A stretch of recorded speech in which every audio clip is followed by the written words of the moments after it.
Hi guys, welcome to this video. In this video, I'm going to show you different Facebook ads targeting hacks that you can use.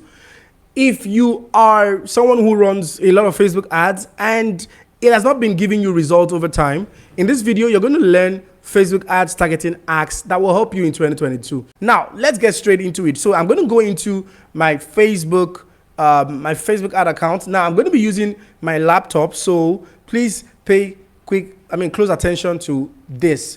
I'm going to be using my laptop to show you this Facebook ad. So I'm going to go to I'm going to try to run an ad. I'm not going to do it step by step, but when I get to the ad set level where I'm going to be putting in the targeting, I'm going to show you some hacks that you need to understand. Now, the first hack that you need to understand is that you can actually target without target.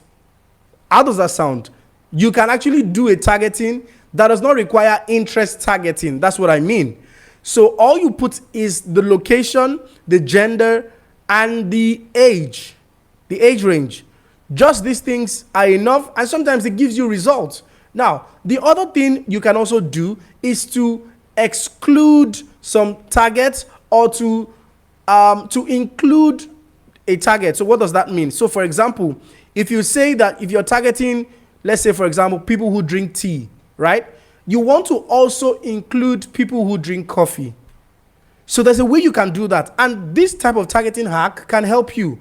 Now, how can it help you? For example, you're targeting women who are married that also like fashion. So there's actually a way to do this, which is what I'm showing you right away. So you type in women that are married that also like fashion. Now, that is a targeting hack that you also need to know. Now, another targeting hack you need to know is in the location.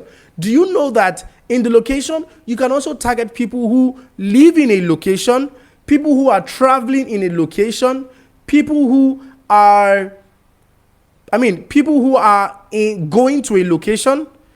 There are quite a number of targeting options in the location, and it helps you, especially if you are a traveling agency. You want to try to use people who are traveling in a location. It can also help you. Instead of targeting people who live in a particular location, you can target people who are traveling in a particular location, and you can actually make sales on tickets, reservations, visa applications. This can help you a whole lot. All right. I hope these targeting hacks that I've showed you can help improve your advert. If I get more, I'll share it. Remember to subscribe to my channel. Remember to turn on the post notifications so that you can keep getting useful videos like this. Thank you so much for watching my video. I'll see you in another video.